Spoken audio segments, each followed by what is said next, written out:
Hola compañeros, mi nombre es Angélica Rodríguez Barrios y mi grupo está conformado por Laura Villabona, Julie Ramos y Sofía Briceño. El tema que nos correspondió es la cognición y la percepción social. A continuación les hablaré sobre la cognición y la categorización social. Los seres humanos vivimos en un entorno altamente complejo. Para poder tener una representación relativamente articulada del mundo, es importante que los perceptores desarrollemos estrategias que nos permitan acomodar nuestra capacidad a las diferentes demandas cognitivas, sobrevivir a la presión informativa y conformar una red de apoyo que nos proporcione necesarios ajustes sociales. También les hablaré sobre conceptos como cognición, que es el conjunto de actividades que a través de la información recibida por medio de sentidos, de la memoria y a través del conocimiento por otros individuos es procesada por el sistema psíquico. La cognición social, que es el estudio de los procesos mentales mediante los cuales la gente conoce el mundo social. Categorización, selección y clasificación de información recibida y seleccionada que el individuo hace por sus límites de almacenamiento. La categorización es un proceso cuya finalidad es hacer más sencillo el procedimiento de información. En ella encontramos categoría, que es un conjunto de objetos que tienen en común una o más características, atributos o rasgos. Prototipos. Hace referencia al elemento ideal, que debería tener un objeto, un grupo en particular.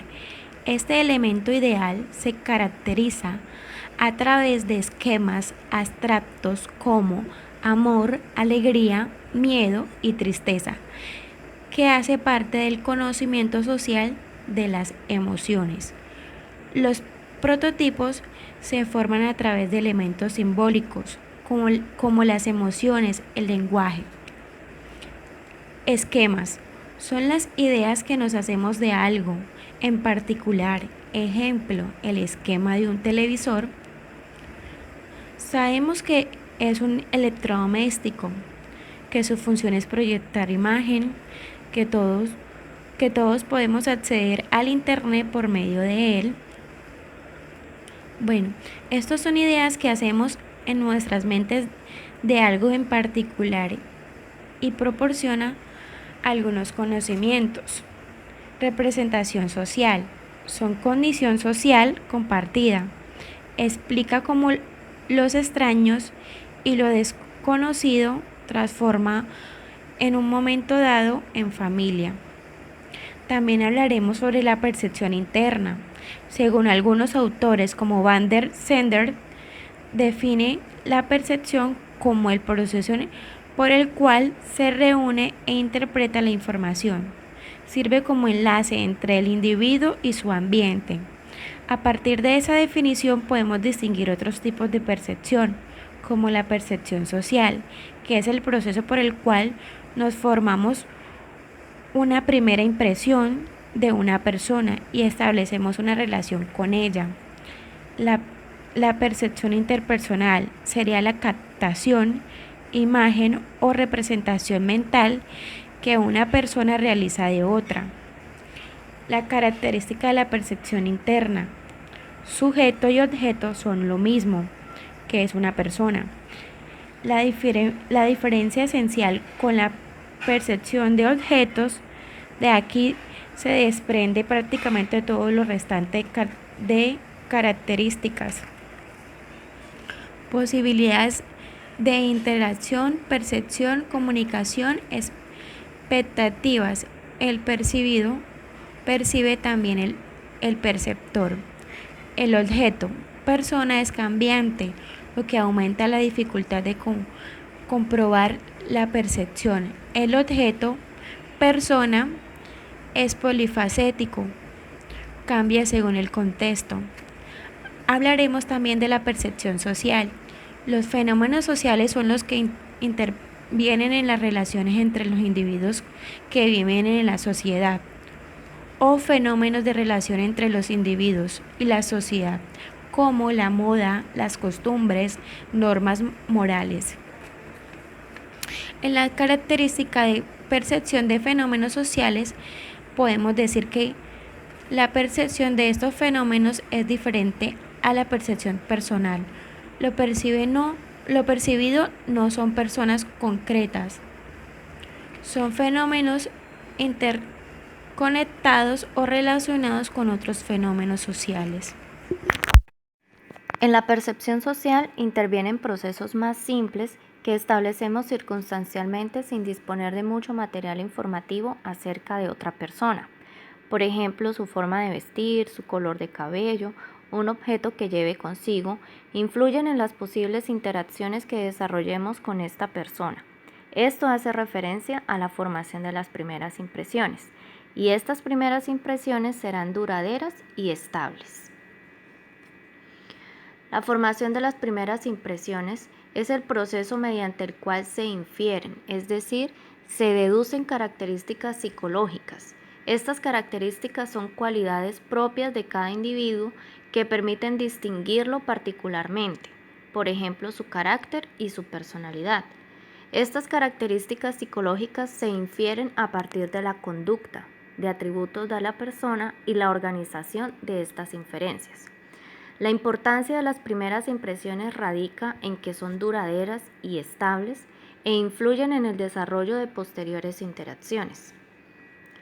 Los procesos fundamentales implicados en la formación de la primera impresión son tres. El primero, quien forma la primera impresión deduce los rasgos y emociones del otro. La formación de la primera impresión permite definir las expectativas mutuas. La formación de la primera impresión implica la atribución de ciertas características a la personalidad. Ustedes recuerdan cuando en la primera clase que tuvimos en primer semestre, el profe Domingo nos dijo que por favor nos hiciéramos en unos grupos y cada quien conformó un grupo aún sin conocernos. Después nos pidió que eligiéramos a uno que pasara al frente y con una expresión corporal tratara de expresar una característica propia, y los demás teníamos que descifrar qué característica o qué era lo que más le gustaba según lo que él estuviera representando con su cuerpo. Muchos dedujimos rápidamente qué actividad era la que más le gustaba, y el profe nos pidió que tratáramos de ser un poco más observadores y miráramos más allá de lo que aparentemente se veía. Y muchos empezamos a otorgar unas características propias de la personalidad de cada compañero. Por ejemplo, que era callado o que era tímido, que era extrovertido, que era inteligente. Este tipo de inferencias es a las que hace referencia los procesos fundamentales que hacen parte de la formación de la primera impresión. Y es a partir de esas características que formamos las primeras impresiones acerca de los demás. Y estas características propias de cada individuo las atribuimos a cualidades, virtudes, emociones y hasta defectos. Estas características llegan a ser permanentes y se convertirán en una posible opción de socialización, pues a partir de ellas decidimos si lo que observamos lo elegimos o no para establecer posteriores relaciones sociales con los demás. La formación de las primeras impresiones se desarrolla a partir de 4 modelos explicativos. El primer modelo es el de los rasgos centrales, que fue propuesto por Ash Rodas en 1946. En este modelo él establece una serie de características. La primera es que diferentes tipos de información sobre una persona tienen diferentes niveles de importancia. Otra característica es que nuestras impresiones de los demás se forman sobre la base de la información más importante o rasgo central, con preferencia sobre los rasgos periféricos. Los rasgos centrales tienen mayor influencia sobre la impresión final que hagamos de determinado individuo, es decir, estos rasgos sirven para unir las impresiones. Y las impresiones de los rasgos centrales se unen a través de dos efectos, el efecto de primacía y el efecto de recencia.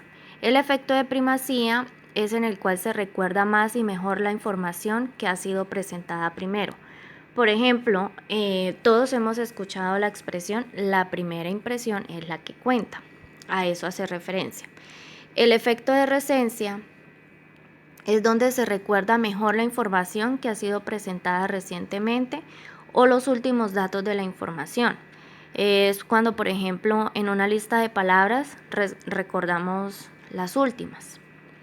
Otra característica de este modelo son los rasgos periféricos, en el que tienen menor influencia, son secundarios en nuestras impresiones sobre los demás.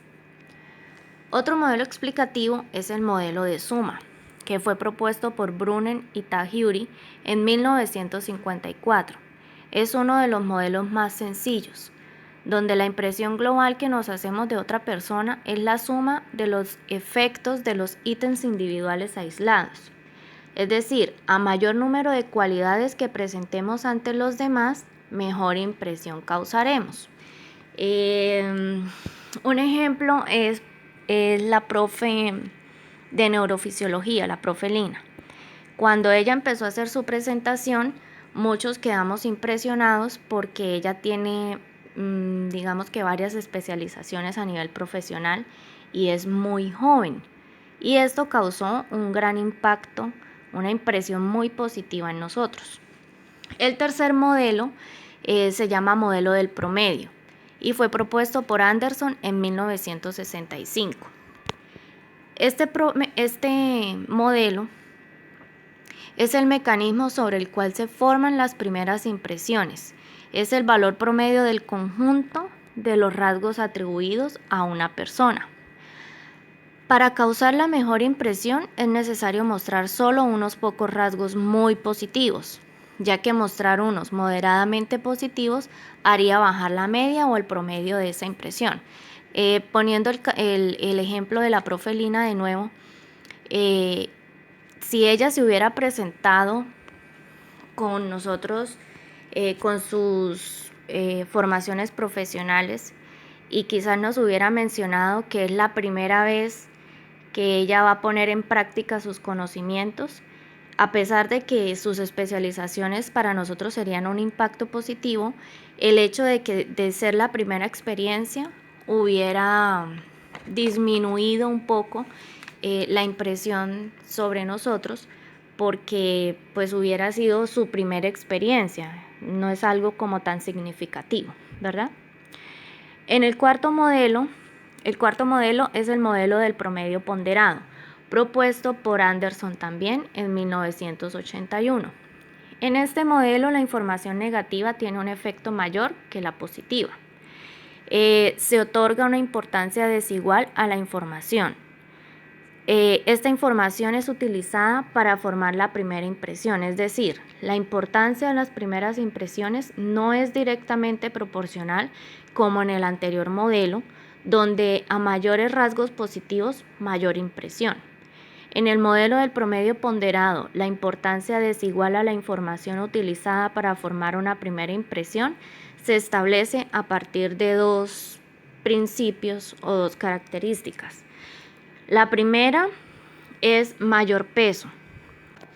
El aspecto de mayor peso hace referencia a la información negativa o recibida inicialmente. Por ejemplo, si en el primer día de clase yo hubiera llegado con una actitud antipática, con una expresión de enojo en mi cara, la primera impresión que ustedes o la mayoría de ustedes se hubiera hecho sobre mí es que soy una persona mal geniada, ¿verdad? Otro aspecto, el aspecto de menor peso, es la información positiva o recibida posteriormente. Si, por ejemplo, al día siguiente yo hubiera llegado con una expresión de alegría en mi cara, con una actitud más tranquila y hubiera saludado a todo el mundo, ustedes de todos modos hubieran seguido pensando de mí, probablemente que sigo siendo una persona mal geniada. Sin embargo, en 1998, Sahong postuló una crítica a estos modelos, porque él consideraba que no tenían por qué ser excluyentes, sino que debían ser complementarios y se debían utilizar según las circunstancias que envuelven la formación de la primera impresión. Entonces, por ejemplo, el modelo de suma se usa cuando los datos perceptivos son escasos y homogéneos. Y el modelo del promedio se usa cuando los datos son abundantes y contradictorios en todo o en parte de esa información. Otro factor que influye en la formación de las primeras impresiones son los fenómenos. Estos fenómenos son inherentes al proceso de globalización y formación de las primeras impresiones. Desarrollar una idea sobre la personalidad global de un individuo es un tipo de percepción más complejo y estructurado que la de formarse una impresión. En este caso, es posible distinguir los siguientes fenómenos. Constructos. Son rasgos bipolares porque varían, en función de los cuales se clasifica la información recibida. En percepción interpersonal, los constructos serán los rasgos físicos, comportamentales, psicológicos y sociales de cada individuo. Otro fenómeno son los rasgos centrales. Son aquellos rasgos que tienen mayor impacto sobre los demás y sirven como elementos aglutinadores, es decir, elementos de unión de la impresión, e influyen en el significado de los rasgos periféricos. Otro fenómeno es el efecto halo, y es la tendencia a homogeneizar excesivamente la información recibida, distorsionando o interpretando algunos datos disonantes respecto a la globalización. Es decir, si conocemos una característica de un individuo, suponemos que posee también algunas otras. Pero cuando consolidamos la imagen formada de esa persona, integramos los nuevos datos de forma coherente.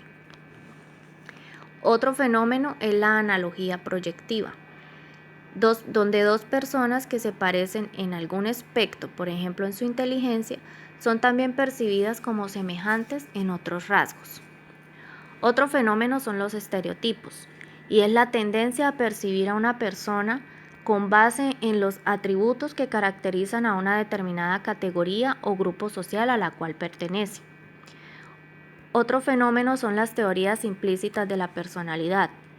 Este término procede de Brunner y Tajuri, y el fenómeno, como la mayoría de las estructuras cognitivas, procede de la necesidad que tenemos los seres humanos de estructurar, dando un orden y significado a nuestras percepciones de la realidad. El fenómeno de la teoría implícita de la personalidad es utilizado para describir las suposiciones del observador respecto a la aparición correlacionada de los rasgos de la personalidad, es decir, son creencias acerca de qué rasgos y características de las personas suelen aparecer unidas o aparecer conjuntamente. Otro fenómeno son los efectos de primacía y recencia, que ya los mencionamos anteriormente en uno de los modelos explicativos. Este efecto de primacía y recencia forma parte fundamental de los factores relativos al contenido de la percepción. Recordemos que primacía hacen referencia a la importancia de la información inicial y la información final respectivamente. El último fenómeno es la teoría de los constructos personales. Esta teoría está relacionada con la teoría implícita de la personalidad. La teoría de los constructos personales fue propuesta por George Kelly en 1955. Hace referencia a la forma en la que los individuos interpretan los hechos, es decir, de acuerdo a los constructos personales se desarrolla la personalidad. Por ejemplo, nosotros percibimos una actitud solidaria en una persona, ya le vamos a atribuir otro tipo de conductas que van de acuerdo a ese constructo de solidaridad que formamos acerca de esa persona. Como lo venían explicando mis compañeras anteriormente, la percepción es el proceso que nos permite reunir e interpretar la información para formar primeras impresiones de las demás personas y así establecer relaciones con ellas. En el proceso de percepción influyen algunos factores. Los factores que influyen en la percepción de personas son características físicas y sociales, el modo en que se produce el primer contacto, factores asociados al perceptor, variables asociadas a la persona percibida y factores relativos al propio contenido de la percepción. En primer lugar, tenemos las características físicas y sociales. Esta hace referencia a que la percepción se ve influenciada por el contexto donde se produce el proceso perceptivo. Es decir, las características físicas y sociales del contexto van a influir en esta percepción. Por lo tanto, el proceso dependerá del contexto donde se ha producido. Segundo, modo en que se produce el primer contacto. El primer contacto es muy importante y la valoración de esto es la que inicia el proceso de percepción social. Por lo tanto, se puede determinar, esta valoración puede determinar la secuencia de los acontecimientos posteriores, es decir, de todos los sucesos que vayan después de esa primera impresión. Puede influir en eso. Tercero, factores asociados al perceptor. Dentro de estos podemos destacar la motivación y expectativas de los perceptores. Esto hace referencia a ese estímulo o ese atractivo que tiene el perceptor para percibir a la persona y qué tipo de información está buscando en esa persona. La familiaridad.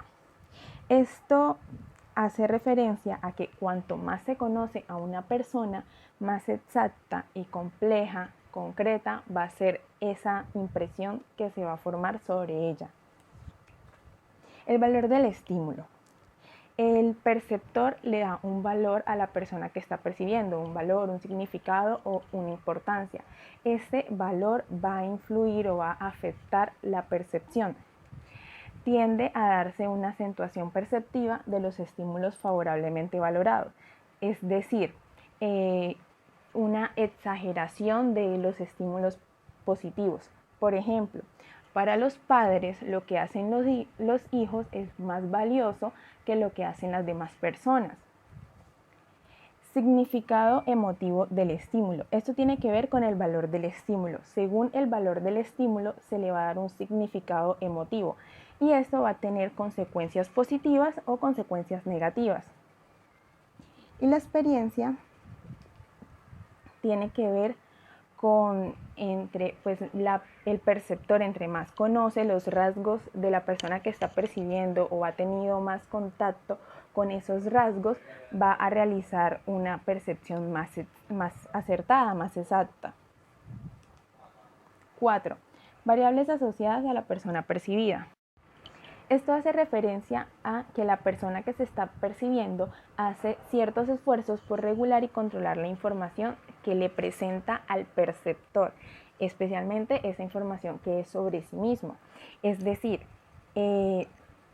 puede modificar cierta información y brindarle al perceptor solamente la información que quiera presentarle. Esto se denomina manejo de la impresión. Y puede influir sobre el proceso de formación de impresiones del perceptor. 5. Factores relativos al propio contenido de la percepción. Aquí está la importancia del orden en que se perciben los rasgos. Aquí se vuelve a mencionar dos conceptos que ya había mencionado mi compañera Laura, que es lo del efecto de primacia y el efecto de recencia. En la percepción, en la formación de las primeras impresiones, tiene más importancia el efecto de primacia, que es más importante lo primero que se percibe. Pero en ciertas ocasiones también es importante el efecto de recencia, que es la información más reciente. El tono evaluativo de los rasgos informativos. Estos rasgos informativos tienen elementos positivos y negativos. Los que tienen mayor importancia son los negativos. Estos son los que tienen mayor importancia en la impresión. Una impresión negativa es más difícil de cambiar que una positiva, ya que la imagen negativa tiene más valor porque las personas normalmente quieren dar una impresión positiva, entonces las negativas son más difíciles de cambiar. Información única o peculiar. Esto hace referencia a esa información o esas características únicas que son de la persona y que lo diferencian de los demás. Estas tienen más valor que la información que es redundante, es decir, características comunes que tienen todas las personas. Por eso es información única o peculiar, que la distingue, que hace que sea ella, esa característica principal de esa persona. El grado en que los diversos componentes de la información pueden ser conformados o desconformados. Esto hace referencia a que es más importante la información que brinda la persona que se está percibiendo de forma clara y precisa, concisa. Si brinda pues información ambigua o tiene un rasgo ambiguo, no es tan importante como esa información que es clara, esos rasgos claros y precisos. Otra parte importante de la percepción es la percepción de sí mismo. Esta se divide en autopercepción, autoconcepto y autoestima. La autopercepción hace referencia al proceso que nos permite conocernos y reflexionar sobre nosotros mismos, o sea, sobre nuestras características, cualidades y pues todas las cosas que nos atribuimos a nosotros mismos. Los componentes de la autopercepción son el concepto de yo, que es lo que sabemos de nosotros, y el autoestima, que es cómo nos sentimos acerca de nosotros mismos, es decir, ya la valoración que nosotros nos damos. El autoconcepto. El autoconcepto hace referencia a la visión que tiene el individuo de sí mismo. Es decir, es esa opinión o esa imagen que nosotros tenemos de nosotros mismos. En el autoconcepto, pues, puede aparecer la autoestima. La autoestima es otro punto, pero se conoce que está dentro del autoconcepto. Y esta procede de las experiencias propias ligadas a la satisfacción o frustración de la necesidad de sentirse estimado. Y la autoestima como tal, que hace referencia a la estimación o el valor que nos hacemos a nosotros mismos. La autoestima se inicia con la relación que nosotros tenemos con los demás o con las personas más cercanas y según el sentimiento de rechazo o aceptación que recibimos por parte de las otras personas. Pero ya a medida que pasa el tiempo, ya siendo como adultos, hay unas evaluaciones del yo.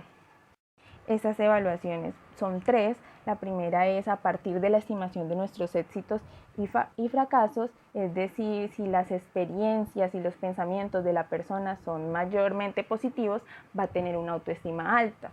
Pero si las experiencias y los pensamientos de esa persona son negativos, va a ser más probable que desarrolle una autoestima baja. Segundo, comparándonos con los demás, la autoestima también depende de las comparaciones sociales, es decir, las comparaciones con otras personas. El mantenimiento de la autoevaluación puede ser constante o se mantiene esta autoevaluación dependiendo de la cercanía de la persona, es decir, qué tan cerca estás de la persona con la que se te está comparando, o de la importancia del atributo, es decir, esa característica por la que lo están comparando con esa persona. Según eso es más frecuente la autoevaluación y estarse comparando frecuentemente con esa persona según esas características. Y la última, que es en relación con nuestros parámetros internos. Es decir, esta autoestima también puede estar afectada por lo que nosotros pensamos, por lo que tenemos dentro, por los sentimientos. Un ejemplo sería que aunque las demás personas crean que tú estás viviendo satisfactoriamente, tienes los lujos, tienes todo lo que cualquier persona quiere tener, tú no puedes sentirte así, no te sientes satisfecho y sientes que no has alcanzado todas las metas. Ese sería un ejemplo claro. ¿Por qué? Porque es según lo que nosotros pensamos y tenemos dentro. Ahora, características de una persona con alta autoestima. Las características de una persona con alta autoestima suele ser que está orgullosa de sus logros, actúa con independencia, asume responsabilidades, acepta las frustraciones, está dispuesta a la acción, afronta nuevos retos, se siente capaz de influir en otros y muestra una amplia gama de emociones y sentimientos, entre otras características que pueden reflejar a una persona que tiene autoestima alta. Y las características de una persona con baja autoestima es que evita situaciones que le producen ansiedad, desprecia sus dotes naturales, no tiene una idea clara de sus posibilidades, siente que los demás no le valoran, echa la culpa a todo lo que le ocurre a los demás, se deja influir fácilmente por los demás, se pone a la defensiva y se frustra fácilmente, tendrá estrechez y rigidez de emociones y sentimientos, es decir, no mostrará sus emociones fácilmente y se sentirá impotente en muchas ocasiones, también entre otras características que puede presentar. Continuando con el tema, yo les vengo a hablar sobre la percepción social en los medios de comunicación. Como todos ya sabemos, los medios de comunicación son una fuente de información principal para toda la sociedad a nivel mundial. ¿Por qué? Porque esta es la manera en la que toda la sociedad tiene la posibilidad de estar actualizada e informada globalmente. Por lo que el alcance que tienen estos medios es masivo. Y al ser masivo es de vital importancia el cómo se maneja esta información, ya que de la manera en la que ellos presenten la información al público es como se va a percibir cómo está realmente la sociedad actual. Por esto es que los medios de comunicación siempre tienen una estrategia para presentar toda la información que contienen en sus manos. Y esta estrategia es muy organizada, la cual tiene varios puntos en los cuales lo principal para ellos es que la información que ellos consideran más relevante quede muy, pero muy presente en toda la sociedad en general. Para esto, ellos tienen una manera de organización en tres grandes aspectos, los cuales son la agenda, el encuadre y el frame. También tienen un cuarto aspecto que se llama el efecto encuadre. Este efecto encuadre es la respuesta que tiene la sociedad hacia esa información que le suministró el medio.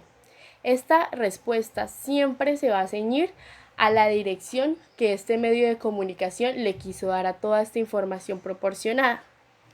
Primero, agenda. En esta se reúnen todas las noticias que el medio tiene a su disposición y también se organizan de acuerdo al contexto en el cual se van a desarrollar. Hay noticias informativas, hay noticias deportivas, hay noticias de farándula, hay noticias políticas. Entonces, en esta agenda se reúne toda esa información y se encasilla según el aspecto. La segunda vendría siendo el encuadre. En este aspecto se tiene como objetivo organizar la información según la relevancia que tiene. Entonces, según la relevancia, se va a tener una mayor disposición de tiempo y esta información va a ir en los titulares y al principio del medio, ¿sí? Entonces, al tener mayor tiempo y al estar al inicio, va a tener un efecto de mayor importancia para la sociedad. A la sociedad se le va a quedar más marcada esta información que una información la cual no se presentó en titulares y se presentó con una menor cantidad de tiempo y luego de que ya varias noticias hayan transcurrido. La tercera es el frame. Esta se trata de la dirección que se le quiere dar a la noticia. Es decir, todas las noticias tienen como un contexto en general, pero la dirección que se le da hacia ese contexto es lo que va a hacer la diferencia para la sociedad. No es lo mismo presentar una noticia desde el papel del victimario como en el papel de la víctima. Normalmente los medios de comunicación buscan defender algunos derechos, algunas amistades o tener privilegiados a cierto tipo de personas, lo cual hace que este contexto no siempre sea de manera objetiva. y el cual tiene mucha importancia en cómo la sociedad va a percibir esa noticia, ya sea de manera negativa, ya sea de manera positiva. Un ejemplo de esto podría ser lo que está pasando ahorita, que es lo del COVID-19. Esta noticia ha sido la más importante en todos los medios de comunicación a nivel mundial. Y la dirección caótica que se le presentó especialmente en este país y preocupante ha llevado a generar un pánico excesivo en toda la sociedad. Entonces, ven que sí es importante la dirección y el contexto que se le da a toda la información. La cuarta sería el efecto encuadre. Esta es la respuesta en la que tiene el público referente a toda la información que se le proporciona por medio del medio de comunicación. Entonces, retomando el ejemplo anterior, al iniciar el aislamiento, la gente acaparó todos los víveres, así realmente en serio fueran así fueran innecesarios o simplemente banales para ellos. ¿Por qué? Porque el pánico que se generó debido a los medios de comunicación, hizo que esta situación se presentara. A pesar de que el gobierno en muchas ocasiones les haya dicho que sí se podía salir a abastecerse con las medidas de bioseguridad pertinentes, la sociedad tenía un pánico excesivo por esto. Esto es contraproducente. ¿Por qué? Porque lo que debió haber hecho el medio de comunicación es presentar un modo de alerta y de conciencia, pero al tener un contexto y una dirección totalmente opuesta o quizás no acorde a estos parámetros, lo que hizo fue generar más pánico que conciencia en la sociedad. Entonces, este es un claro ejemplo actualmente de cómo la sociedad se ve afectada por todo lo que los medios de comunicación le están proporcionando por medio de toda esa información. Entonces, la manera en la que los medios de comunicación manipulan, organizan y reparten la información es de vital importancia para la percepción social que tenemos acerca de esta situación.